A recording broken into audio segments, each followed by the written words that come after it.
కాలి వేళ్లను ఆసనంపై అంచే ప్రయత్నం చేయండి. Very good. అలా చేయలేని వాళ్ళు నడుము దగ్గర సపోర్ట్ తీసుకుని అపాన వాయువులు తొలగిపోతాయి. గ్యాస్ట్రిక్ సమస్యలు, పొట్ట లావు తగ్గుతుంది. పాదాలు స్ట్రెచ్ చేసి ఉంచండి. స్ట్రెచ్. తలం పైకి లేపద్దు. ఇప్పుడు శ్వాస వదులుతూ తలను పైకి లేపి నుదురు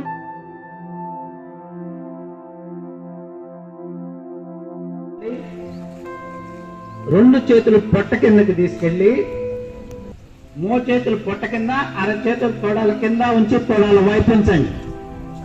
గడ్డాన్ని ఆసన గట్టిగా నొక్కి పట్టించి ఇప్పుడు శ్వాస తీసుకుంటూ రెండు కాళ్ళను వీలైనంత పైకి లాగాలి. Very good, very good. అది కాళ్ళు కల్పించాలి. మోకాళ్ళు ఉంచొద్దు. స్ట్రెచ్ చేయాలి. నాభి వరకు పైకి లేపే ప్రయత్నం చేయాలి. నార్మల్ శ్వాసలో ఉండాలి. శలభం, మిడత పోర్చర్ ఇది. ఇవి ఉండలేమనుకున్నప్పుడు నెమ్మదిగా కాళ్ళను ఆసనం పయాంచి రిలాక్సింగ్ సింగిలాసన్ లెఫ్ట్. ఇందాక రైట్ చేశాం. ఇప్పుడు లెఫ్ట్ అంటే ఎడమ కాలు ఎడమ చేసి చాచి ఉంచాలి. కుడి కాలు ఫోల్డ్ చేసి మడమను ఎడమ మోకాలు కాల్చాలి.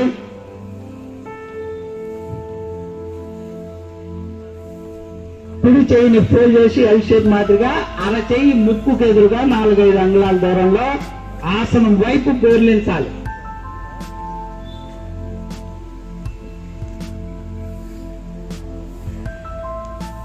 ఇలా సాధన చేయటం వల్ల లో బీపీ కంట్రోల్ అవుతుంది. లో బీపీ నార్మల్ స్థితికి వస్తుంది అన్నమాట. రిలాక్స్.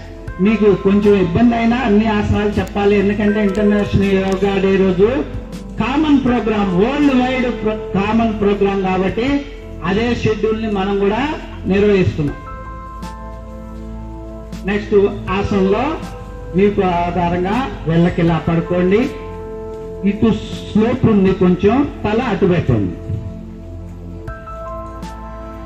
మనం ఇలా డౌన్ హెడ్ పెడితే హెడ్ రీజియన్ కి రక్త ప్రసరణ వేగంగా జరుగుతుంది. అందుకనే తల భాగం అటు పెట్టండి.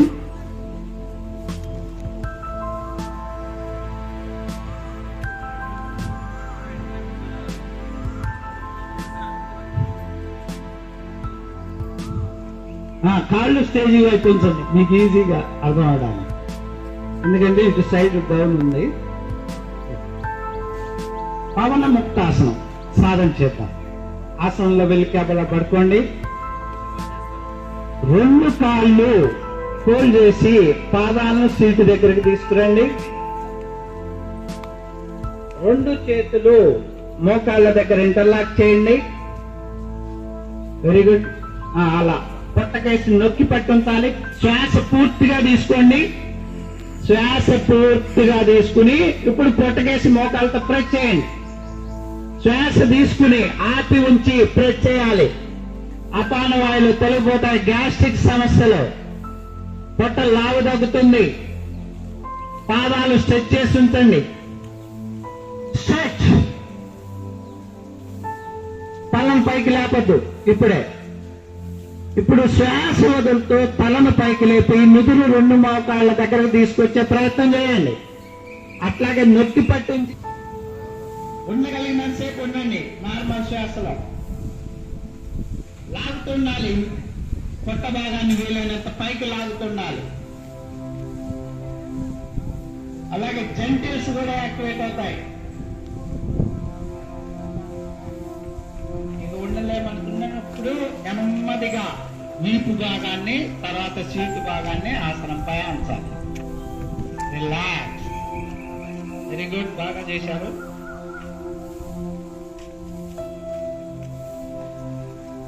ఇప్పుడు హలాసనం సాధన చేద్దాం.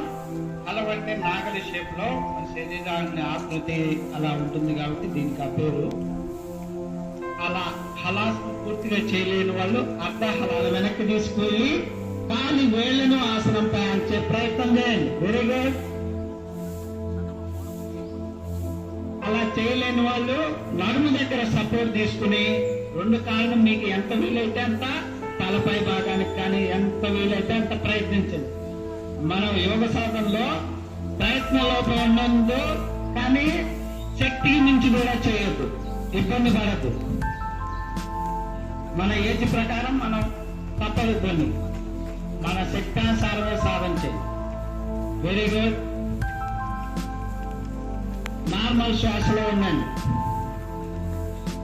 ఇక ఉండలేము అనుకున్నప్పుడు నెమ్మదిగా రెండు కాళ్ళను 90 degrees తీసుకురండి. కొద్దిసేపు ఈ స్థితిలో ఉండండి. శ్వాసను ఆపి ఉంచిన స్థితిలో పాదాలను పైకి లాగి పట్టి ఉంచండి. ఇప్పుడు శ్వాస వదులుతూ నెమ్మదిగా వెన్నుపూసల ఆసనంపై ఆంచుతూ నెమ్మదిగా యథాస్థితికి వచ్చి రిలాక్స్ అవ్వాలి.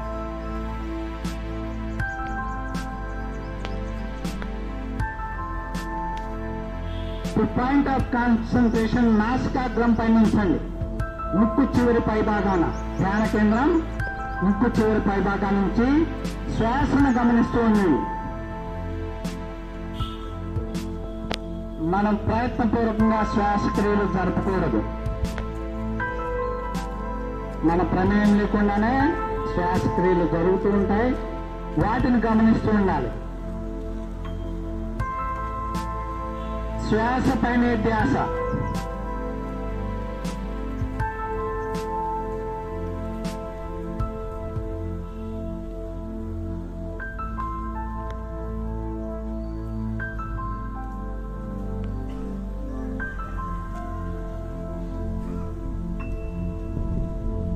శ్వాసక్రియలు మనం గమనించినట్లయితే ముందు వేగంగా జరుగుతుంటాయి, అవి క్రమక్రమంగా చిన్నవిగా సూక్ష్మంగా అవుతున్నట్లుగా గమనిస్తాం. అందుకే ఋషులు మహామునులు ఎన్ని రోజులైనా ఎంత కాలమో తపస్సు చేసిన వాళ్ళు ఉన్నారు. వాళ్ళకేంటంటే ఇక శ్వాస అవసరం లేదు, అంత చిన్నగా సూక్ష్మంగా ఆ స్థితిలో తపస్సు చేస్తుంటారు.